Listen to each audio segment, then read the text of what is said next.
दोस्तों नमस्कार, मैं हुकुम सिंह और आप देख रहे हैं राजस्थान टाइम्स लाइव हैं। और आज जैसे आप देख रहे हैं शीर्षक है इंदिरा सिंह चौधरी हैं जो बीजेपी की जिला अध्यक्ष हैं सीकर की और महिला है और पूरी बीजेपी को एकजुट करते हुए उन्होंने परिणाम दिया है। आज सफलतम एक वर्ष का एक शीर्षक हमने देखा तो लगा पब्लिक की कॉलिंग थी कि इनसे इंटरव्यू किया जाए। आप देख रहे हैं बुकेज पड़े हुए हमारे कैमरामैन बुकेज, ये तमाम लोगों ने सेलिब्रेशन किया, अपने कार्यकर्ताओं ने इनको निश्चित रूप से बधाई प्रेषित की है और सुबह से इनके बधाई का दौर चल रहा है। कार्यकर्ताओं के साथ में इंदिरा जी हैं अंदर, हम बात करेंगे। और सबसे पहले तो बिल्कुल स्वागत है हुमा, हम राजस्थान टाइम्स पे लाइव हैं। नमस्ते। और आपको बधाई कि आपने एक वर्ष बीजेपी पार्टी की, राष्ट्रीय पार्टी बीजेपी की आज सीकर जिला अध्यक्ष के रूप में आप शानदार कार्य कर रहे हैं। जी धन्यवाद, आपका बहुत बहुत आभार।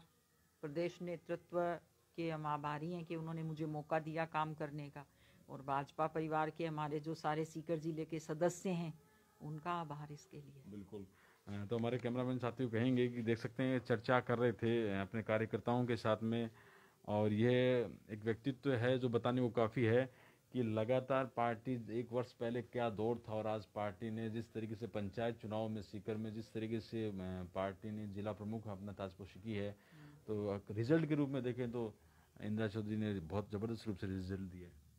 हाँ देखिए, ऐसा है कि हम 8 सीटें हारे विधानसभा चुनाव में, उसमें से 2 सीटें हम 500 के अंतर से हारे थे। और उसके बाद कांग्रेस ने जिस तरह से शासन चलाया और नकारात्मक राजनीति की, हमने जिस तरह कोरोना काल में घरों से निकलकर हमारे संगठन ने सेवा की लोगों में हमारे प्रति पॉजिटिविटी थी, और हमने ये कोशिश की व्यक्तिगत रूप से कि पार्टी की जगह भाजपा को एक परिवार की तरह संगठित किया जाए, और हर कार्यकर्ता ये चाहता था कि कांग्रेस को मात दी जाए। तो पहले जब हम सत्ता में था तब भी हमारे प्रधान 3 ही थे, अभी 6 हमारे प्रधान हैं। लक्ष्मणगढ़ में बहुत अन्यायपूर्वक सत्ता पक्ष ने दबाव डाल करके अपना प्रधान बनाया है। तो एक तरह से 7 समझिए, 7 पर तो स्पष्ट जनादेश था। हमारे 4 फॉर्म्स रिजेक्ट हुए जिला परिषद में, फिर भी 35 सीटों पर लड़कर भी हमने जबरदस्त वापसी की और 20 सीटें हम जीते। प्रत्याशित रिजल्ट रहा जब 4 नॉमिनेशन रद्द हो गए थे। अब बात करें, आप एडवोकेट भी हैं, पीछे मैं देख भी रहा हूँ, मुझे जानकारी भी है। अभी आपने बात की लक्ष्मणगढ़ के संदर्भ की, तो लक्ष्मणगढ़ इस समय राजस्थान की राजनीति में चर्चा का विषय है। निश्चित रूप से एक वो प्रधान जो निर्वाचित जिस तरीके से हुआ, दोनों पक्ष हैं, अपनी अपनी बात है, लेकिन आप एडवोकेट हैं और पार्टी के जिलाध्यक्ष हैं, तो उस घटनाक्रम को कहाँ तक आप आगे लेकर जा रहे हैं? क्या न्यायिक प्रक्रिया तक वो मामला पहुंचा है? बिल्कुल, देखिए हम इसको 2 स्तर पर लड़ेंगे। हमारे साथ बहुत अन्याय हुआ है। 11:30 बजे तक हम कलेक्टर साहब के पास बैठे थे। कलेक्टर साहब ने हमें ये कहा, सांसद जी की उपस्थिति में, मैं भी वहां उपस्थित थी, मैं भी एडवोकेट हूँ, 10 साल उपभोक्ता मंच में मैंने एज ए जज काम किया है। मेरे हस्बैंड थे जो राजस्थान बार काउंसिल के उपाध्यक्ष रहे हैं, और हम लोगों ने उनको समझाया कि एक वोट जब लिफाफे में बंद है, आप गिनती कैसे कर सकते हैं। उन्होंने कहा अगर बराबर वोट होंगे तो हम लोग पर्ची नहीं निकालेंगे, ये जेंटलमैन प्रॉमिस है, ऐसा कलेक्टर साहब ने हमको कहा। और जैसे ही हम वहां से उठ के आए, उन्होंने गिनती करवाई, ना केवल गिनती करवाई, उन्होंने पर्ची भी उसकी निकाल दी।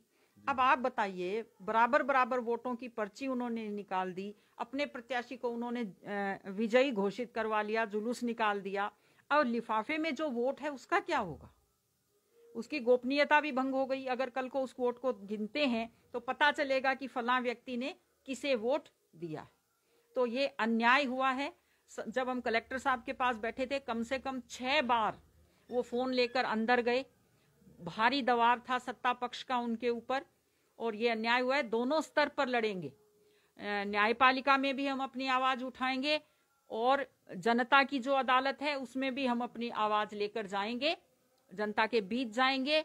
इस मुद्दे पर हम जवाब मांगेंगे प्रदेशाध्यक्ष जी से। बात करें तो कहाँ तक न्याय मिलेगा? भागीरथ गोदारा जो वहाँ प्रत्याशी रहे थे, क्या उन्हें न्याय मिलेगा, या पार्टी जिसे कह रहे जनता, तो इससे एक पॉलिटिकल मुद्दा ही बन जाएगा, या जो डिजर्व जिस तरीके से स्थिति है, अगर वास्तविक स्थिति सामने आए तो क्या मतलब मान सकते हैं?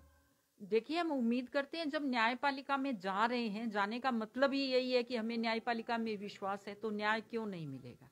न्यायपालिका भी न्याय करेगी और जनता भी न्याय करेगी। जनता ने न्याय किया है, कुशासन पर अपना फैसला देते हुए इन्होंने हराया वहां कांग्रेस को। ये तो एक तरह से जनादेश को चोरी करने जैसा मामला है।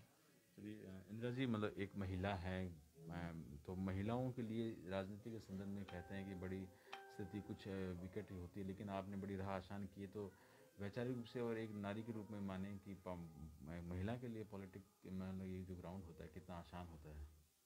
देखिए, महिलाओं के लिए बहुत मुश्किल है। महिलाओं की रिजर्वेशन इसलिए शुरू की गई थी कि महिलाएं राजनीति में आगे आएं। उसका परिणाम कुछ निकल रहा है, जितना अपेक्षित था उतना नहीं निकल रहा, क्योंकि अपने दम पर काम करके पहचान बनाने वाली महिलाओं की संख्या बहुत कम है। और संगठन से महिलाएं जुड़ना नहीं चाहती, क्योंकि उसके बाद जब भी कुछ मिलने का समय आता है तो उसमें फिर संगठन से जुड़ी महिलाएं हर जगह पीछे रह जाती हैं। मुश्किल बहुत है, परिवार का सहयोग बहुत ज्यादा चाहिए, क्योंकि एक व्यक्ति ये जरूर चाहेगा कि सरपंच का पद रिजर्व है तो मैं अपनी पत्नी को सरपंच लड़वा देता हूँ, प्रधान पद रिजर्व है तो मैं अपनी बहू या पत्नी को प्रधान लड़वा देता हूँ। लेकिन इस बात के लिए लोग सहमत नहीं होते कि पार्टी का काम करने के लिए पूरे समय मैं अपनी पत्नी को घर से फ्री कर दूं। तो परिवार का सहयोग, मैंने अगर इतने साल काम किया है तो इसलिए किया है कि मेरे पति का, मेरे परिवार का बहुत ज्यादा सहयोग था। और संगठन में काम करके आगे आना ये बहुत कठिन रहा है, बहुत कठिन रहा। आप जिला परिषद के रूप में स्वयं भी निर्वाचित हुए हैं, तो क्या माने इंदिरा चौधरी जी, बीजेपी जिला अध्यक्ष से आगे का सफर जो लक्ष्य तय कर रखा है, तो कहाँ के संदर्भ में ये यात्रा आगे जाएगी? देखिए, मैंने जिला परिषद का चुनाव लड़ा, मैंने उस वार्ड से लड़ा जहां कभी बीजेपी नहीं जीती। बीजेपी ज्यादातर तीसरे स्थान पर रहती है। ये मेरा जो भाजपा परिवार है उसके सभी सदस्यों का आभार और मेरे क्षेत्र के लोगों का आभार कि उन्होंने मुझे इस लायक समझा, ये जीत प्राप्त हुई। और लक्ष्य राजनीति में कुछ नहीं होता, लक्ष्य सिर्फ ये होता है कि आप अच्छा काम करें, आपकी प्रतिष्ठा हो, आपके पार्टी के लोग ये कहें कि इंदिरा जी ने अच्छा काम किया, ईमानदारी से काम किया, पार्टी के प्रति इन्होंने हमेशा निष्ठा रखी। लक्ष्य ये होता है। और ये कोहरे में चलने जैसा है कि आप एक कदम आगे चलते जाइए, आगे से आगे आपको रास्ता दिखाई देता रहता है। निश्चित लक्ष्य बनाकर रखना राजनीति में उचित नहीं है। आज जैसे 1 वर्ष का सफल कार्यकर्ता भी आए हुए हैं, लगातार कार्यकर्ता आपके पास में आ रहे हैं, तो जिस तरह का सेलिब्रेशन है, जो मन में उत्साह या एक जिम्मेदारी का भाव होता है, क्या जिम्मेदारी और अधिक इस समय एहसास होता है कि एक जिम्मेदारी बहुत अधिक है जिस तरह लोग स्नेह देते हैं? हाँ, देखिए, मैं ऐसा मानती हूँ कि शायद किसी भी जिलाध्यक्ष को इतना स्नेह कार्यकर्ताओं का और इतना सम्मान नहीं मिला होगा जितना मुझे मिला है। सब मेरे परिवार की सदस्य की तरह हैं और मुझे व्यक्तिगत रूप से बहुत स्नेह देते हैं, बहुत सहयोग देते हैं, हमेशा मेरा हौसला बढ़ाते हैं। वही मेरी ताकत है। जो एक साधारण सा कार्यकर्ता है, जो कभी माइक उसे नहीं मिलता, कभी उसे स्टेज नहीं मिलता, वो कार्यकर्ता मेरी ताकत है, क्योंकि उसके मन में हमेशा मेरे प्रति स्नेह रहता है, मेरे प्रति सम्मान रहता है। 1 वर्ष के कार्यकाल के अंतिम सवालों के दौर में हम बात करते हैं, फिर आपके बाहर कार्यकर्ता आए हुए हैं, उनसे भी आप मिलिए, वो भी हम रिकॉर्ड करते हैं। लाइव सेशन लगातार चल रहा है। 1 वर्ष के कार्यकाल में जिस तरह सीकर जिले में बीजेपी के चेहरे, कई चेहरे, बड़े चेहरे थे जो दूसरी पार्टी में गए, तो इस तरह का जो कॉम्बिनेशन है, सत्ता जब रहती है, उस कॉम्बिनेशन की कमी हमने देखी थी जब वसुंधरा जी सेकंड जब पार्ट 2 चल रहा था। अब वो चेहरे एकजुट हैं, या कभी ऐसी स्थिति आती है कि खींचाता नहीं रहती है, उस समय क्या मतलब आपके कार्यकाल में ऐसा कोई ऐसा अवसर जो आप साझा करना चाहें? ऐसी चीजें आती रहती है, राजनीति में सब चलता है। देखिए, ये लोकतंत्र है। लोकतंत्र में थोड़ा सा मतभेद होना, वैचारिक अलग अलग राय रहना, ये सब स्वाभाविक है। और व्यक्तिगत रूप से मेरा प्रयास रहता है जोड़ने का, तोड़ने का नहीं रहता। सबकी बात सुनते हैं, कहीं कोई मतभेद होता है तो मनाने की कोशिश करते हैं, सबको एक प्लेटफॉर्म पर रहने की कोशिश करते हैं। महिलाएं वैसे भी परिवार में भी यही करती हैं, सबको जोड़ने की कोशिश करती हैं परिवार को, वही प्रयास पार्टी में करते हैं। इंदिरा चौधरी जी के व्यक्तित्व की जो तमाम चीज़ें हैं, पार्टी के कार्यकर्ता के रूप में जिला अध्यक्ष, और परिवार के बारे में, जैसे और परिवार में कौन कौन है, व्यूअर्स जाना चाहते हैं, लोग जाना चाहते हैं परिवार में? देखिए, मेरे सास जी, ससुर जी दोनों का निधन हो चुका है। उनका बहुत स्नेह था मेरे ऊपर। मेरी सास जी विशेष रूप से लंबे समय हमारे साथ परिवार में रहीं, तो उनका मुझ पर बहुत अधिक प्रेम था। वो कभी मेरी फ़ोटो भी अखबार में देखती तो उस अखबार को वो संभाल कर रखती, जो घर में आता उसको वो दिखाती, देखो इंदिरा की फ़ोटो आई है। बहुत प्रेम था, बहुत विश्वास था मेरे ऊपर उनका, और उनकी बड़ी इच्छा थी कि मुझे कुछ अच्छा मिले। मेरे पति हैं, वकील हैं, यहाँ 2 बार बार काउंसिल के 1 बार उपाध्यक्ष रहे हैं राजस्थान भर के, और यहाँ बार एसोसिएशन में 2 बार अध्यक्ष रहे हैं। मेरे बेटे हैं 2, बड़ा बेटा लीगल ऑफिसर है ओरिएंटल इंश्योरेंस में दिल्ली, उसकी पत्नी हाउसवाइफ है, इकोनॉमिक्स से एमए है, और छोटा बेटा यहाँ जो गवर्नमेंट लॉ कॉलेज है उसमें असिस्टेंट प्रोफेसर है, उसकी धर्म पत्नी बिजली विभाग में एईएन है। बहुत बढ़िया, बहुत बढ़िया। एक अंतिम सवाल, बीजेपी का जो वोटर का जो स्वभाव है वो चेंज हुआ है पंचायत में, जहाँ पहले कभी कांग्रेस भारी हुआ करती थी, वहाँ इस बार पंचायत चुनाव में कांग्रेस कमज़ोर रही है। नगर पालिका शहरी निकाय में बहुत ज़्यादा वार्ड लेकर आ रही है। परिसीमन बढ़ाने की या परिसीमन के अलावा और कोई ऐसी चीज़ जो मानते हैं, क्या वोटर का रियल में स्वभाव चेंज हो गया है? आने वाले दिनों में आपके सीकर में भी नगर पालिका चुनाव है, उन तमाम दोनों चीज़ों को लेकर काउंट करें तो क्या सोच रहे हैं इंदिरा जी? देखिए, ऐसा है कि जितना बड़ा चुनाव होता है उसमें लहर काम करती है, उसमें राष्ट्रीय चेहरे काम करते हैं, और जैसे जैसे चुनाव छोटा होता है, जैसे आप नगर निकाय की बात करें, उसमें जो कैंडिडेट्स होते हैं उनका व्यक्तिगत प्रभाव भी काम करता है, उनके प्रति जो लोग उनको पसंद करते हैं या नापसंद करते हैं उनका भी असर बढ़ता है। इसलिए वोटर, और देखिए लोकतंत्र में थोड़ा थोड़ा वोटर बदलेगा तभी तो लोकतंत्र रहेगा, वरना उसका मतलब क्या है लोकतंत्र का। बिल्कुल, बहुत बहुत धन्यवाद। आपके कार्यकर्ता बाहर आए हुए, हम चाहते हैं वो आप मिलें, और इसी बीच में कुछ कार्यकर्ताओं को हम कैमरे में भी कैद करना चाहेंगे, लगातार आप देख सकते हैं, और बातचीत भी करना चाहेंगे। देख सकते हैं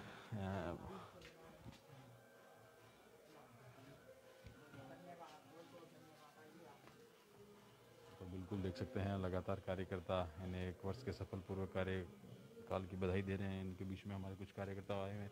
आप इनके व्यक्तित्व के बारे में क्या मानते हैं भगवान सिंह जी? व्यक्तित्व के मामले में ऐसा है, जिलाध्यक्ष जी के साथ मैं पिछले 10 साल से व्यक्तिगत रूप से जुड़ा हुआ हूँ, और सदैव मुझे अपने छोटे बेटे की तरह मुझ पर स्नेह रखते हैं। वो पिछले 1 साल से हम लगातार संगठन में काम कर रहे हैं, गांव ढाणी हमारे एक कार्यकर्ता तक हम लोग गए हैं। चुनाव का समय जब जिलाध्यक्ष जी ने खुद ने चुनाव लड़ा, एक ऐसी विपरीत परिस्थिति में चुनाव लड़ा जहाँ कभी संगठन था ही नहीं। हमेशा हम जो भारतीय जनता पार्टी है वो 4थे नंबर पे, 3रे नंबर पे रही थी।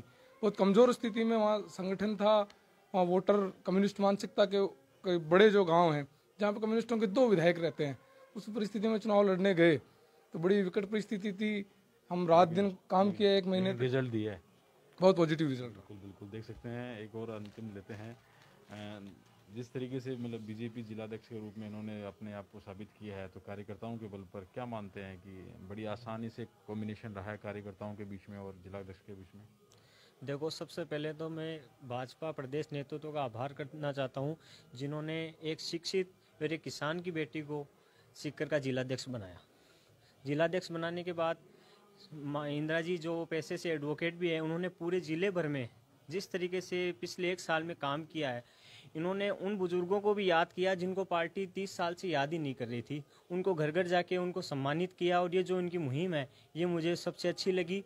और फिर अभी पिछले दिनों इन्होंने वार्ड नंबर 10 से जिला परिषद का चुनाव लड़ा, कॉमरेडों का वार्ड था, और पूरे ज़िले में जो हारी हुई सीट मानी जाती है, जहां भाजपा हमेशा 30 नंबर पर रही थी, वहां पे हमने अच्छे मतों से विजय प्राप्त की। एक तो ये चीज़ बताइए, अंतिम सवाल है जैसे लेते हैं, और आज के सेशन में आपने समय दिया, तो बेसिकली जो ये कह रहे हैं कि जो मुहिम चलाई आपने, ऐसे काफ़ी आपके नए क्रिएटिव आइडियाज़ थे, तो उनके बारे में मतलब कहाँ से नहीं ये जो सोच है, मतलब क्या ऐसा सोचा कि जिस तरह कार्यकर्ताओं को जोड़ने की बात कर रहे हैं? देखिए, ये मेरा व्यक्तिगत स्वभाव है, जो जिसको कह सकते हैं माँ बाप के संस्कार होते हैं, कि घर में बुजुर्गों को हमेशा आदर देना चाहिए, हमेशा स्नेह देना चाहिए बुजुर्गों को। तो हमारी पार्टी के जो बुजुर्ग हैं, जिस समय कोई सोच भी नहीं सकता था हमारे प्रधान भी होंगे, हमारा मुख्यमंत्री भी होगा, हमारा प्रधानमंत्री भी होगा, उस समय जिन लोगों ने दरी बिछाई, उन लोगों को आज सम्मान देना हमारा राजनीतिक नहीं, ये हमारा नैतिक कर्तव्य है। इसके तहत मैं सब लोगों के पास गई, सबने मुझे आशीर्वाद दिया, वही मेरी ताकत है। पार्टी भी पुराने चेहरों को वापस लेकर आ रही है, कई पुराने चेहरे जो चले गए थे वापस लेकर आ रही है, मानते हैं मजबूत होगी वापस? हाँ, परिवार में कोई भी जुड़ता है मजबूती आती है, स्वाभाविक है। अगर एक वोट भी अगर हम कहीं जोड़ते हैं तो उससे पार्टी मजबूत होती है, तो एक परिवार का व्यक्ति अगर आता है, स्वाभाविक है पार्टी मजबूत होगी। तो हमारे साथ ये इंदिरा चौधरी, जो आज बीजेपी के जिलाध्यक्ष के रूप में सीकर में इन्होंने 1 वर्ष सफलपूर्वक किया है और कार्यकर्ताओं में ऊर्जा का संचार किया। लगातार ऐसी चेहरों से मिलाते रहेंगे। राजस्थान टाइम देखते रहिए और ज़्यादा फॉलो कीजिए, ज़्यादा शेयर कीजिए और साथ ही सुझाव दीजिए कि किन चेहरों से आप मिलना चाहते हैं। हम लगातार कोशिश करते रहेंगे। धन्यवाद आसान टाइम से बातचीत करने के लिए। थैंक यू, बहुत बहुत धन्यवाद।